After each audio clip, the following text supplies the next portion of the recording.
So here we go again with the lazy virtue signaling. This version of virtue signaling is even more insulting simply because they still want to keep the IP in the museum. Okay, we're talking about the Museum of Pop Culture today in today's video. This particular virtue signal is ridiculous because the Museum of Pop Culture, from an article from Bounding Into Comics, says that they have removed all references to the Harry Potter author J.K. Rowling because of her views on the transgender ideology. Yes, the Museum of Pop Culture has absolutely gone woke because they decided that defending a couple of lunatics is better than actually preserving true good pop culture like the Harry Potter series. Yes, that's clearly more important than preserving something that has changed the scope of pop culture. This is why we can never take certain places seriously, and the Museum of Pop Culture is one of them. So let's get into this article talking about exactly what happened. It says transgender activists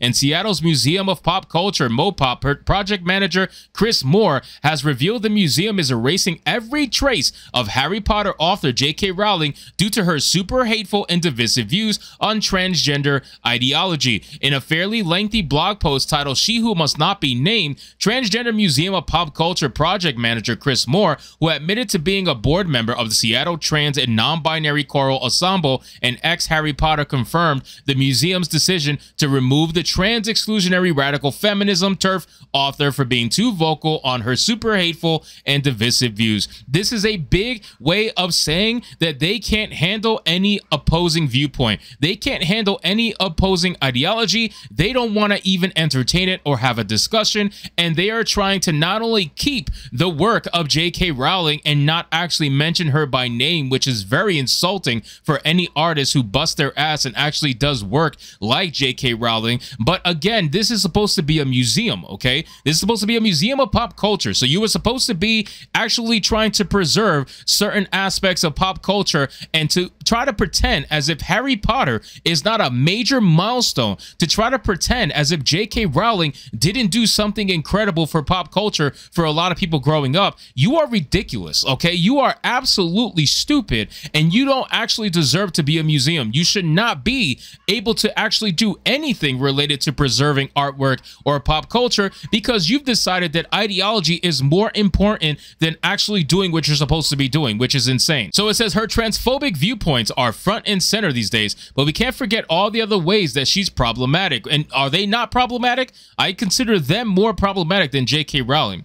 Moore decries, noting that the support of anti-Semitic creators, the racial stereotypes that she used while creating characters, the incredibly white wizarding world, the fat shaming, the lack of LGBTQIA representation, the super chill outlook on the bigotry and othering of those that don't fit into the standard wizarding world, and so much more. Why do these people, like, I just don't understand. Why is it that these activists think that they have a claim over what should be in another artist's work? If somebody is an artist and they're creating their own world, right, whether it's through actual artwork or whether through its writing, if they're creating their own world, who are you to tell them what should be in that world or not? That is such a narcissistic output and mindset to have, that because another artist decided, hey, we're gonna have certain characters look a certain way in their artwork, you want to get all bent out of shape over their decision to do that. And I almost guarantee a lot of it comes from jealousy and envy because of how successful the Harry Potter franchise actually is. So not only did they create a world that you don't agree with, that you thought you should have some say in for some odd reason because you're a fake activist and you're fake offended on Twitter, but not only that, you are mad at how successful it is and how you are just unable to stop the storm that is Harry Potter, okay? Harry Potter is going to live on past these fake activists, and they are going to live on past this Museum of Pop Culture. I guarantee you, they don't need the Museum of Pop Culture. That's how big Harry Potter is at the end of the day. But again, to see them get fake offended over what's lacking in a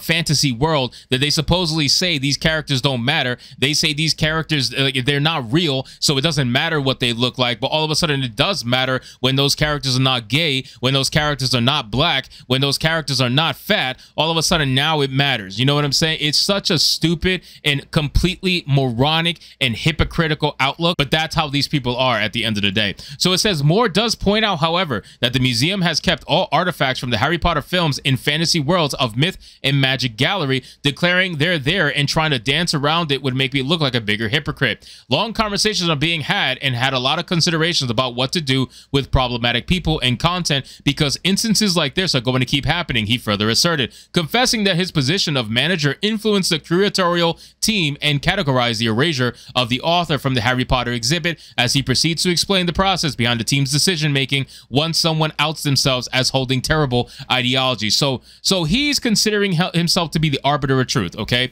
This man is literally running the museum as a left-wing museum, okay? That's ridiculous. You are trying to say what's right and wrong as if you are the arbiter of truth. You do not have that power. And the fact that you're trying to pretend as if certain aspects of pop culture don't exist because you don't agree with the ideologies of the author or the artist in question, you are seriously a moron. I really don't know how else to explain it other than that. You can't be more stupid than this person. You really can't. I mean, honestly, you probably can't, but still, like, ultimately, you really can't be that much more stupid than someone like this. So I really hope the Museum of Pop Culture feels the ramifications of the decision of this one idiot, and if they don't get rid of him, it's clearly going to be the downfall of their museum over time.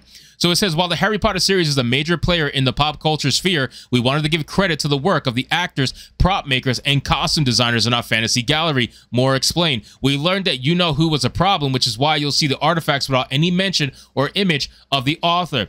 And I like how he's trying to use this as a means to not be hypocritical in keeping the Harry Potter artifacts. So you keep the work, okay? You keep the work and the world of the author, but because you don't like the author, you're not mentioning her in the slightest, but you want to keep the actual artifacts. You want to use the clout from her work and use it for your museum, but not give her any actual credit. You are such a fucking cuck. I have no idea how else to explain it other than that. You are literally trying to fake it because you know that people are going to call you a hypocrite. If you really stood by your values, if you really felt a certain way, you would remove Harry Potter from that museum in its entirety. But you're not doing it because you know that that brand has an immense amount of clout, the likes of which that any of your personal left-wing ideology creators can even come close to actually realizing. You decided that you don't want to lose that, so you want to keep the artifacts in the museum but absolve her name from everything. That is just fucking insane to me. It really is. It says, pointing out that inductees are specifically chosen by public voting, the disgruntled project manager explained You Know Who was inducted into the Hall of Fame in 2018 before she became the face of trans exclusionary radical feminism. If you keep looking in there, you'll see other figures with questionable, if not downright disturbing past. For the time being, the curators decided to remove any of her artifacts from this gallery to reduce her impact. It's not a perfect solution, but it's what we were able to do in the short term while determining long-term practices. As we've continued to learn and grow, they're planning on continuing to add context to the creators and content through our blog and possibly in-gallery QR codes. All of it, it's going to be nonsense, guys. It's going to be literally just left-wing talking points in those QR codes. So then the article says, regarding the Mopop's dedication to diversity and inclusion, the Seattle activist notes, of course, the work for diversity, equity, and inclusion and accessibility is a practice. It's why you're seeing more signage in our galleries around harmful language and hateful, abusive, and divisive creators, why we have ongoing conversations and trainings on all kinds of DEIA considerations, and why I felt safe enough to change my pronouns and start transitioning 4 years ago. Oh, so this is not even a real dude. Oh my God, why am I not surprised? I can't even with this anymore. This is such a stupid decision, the likes of which, again, I can't wait to see what happens over time. I'm sure this museum is going to feel the effects once they start excluding certain pop culture people because they don't agree with them. And again, this is just a left-wing museum. That's all it is. It has become a left-wing echo chamber, and it's going to feel the effects of making that decision over time. It's not going to be right away, but they will feel it over time. And you know what? Even if they don't, they can go fuck themselves at the end of the day. So anyway, guys, thank you so much for watching this video. I hope you did enjoy. And if you did, consider leaving me a subscribe. I would greatly appreciate it. Don't forget to like the video, comment, let me know what you thought, and I'll see you guys on the next one. Hypnotic out.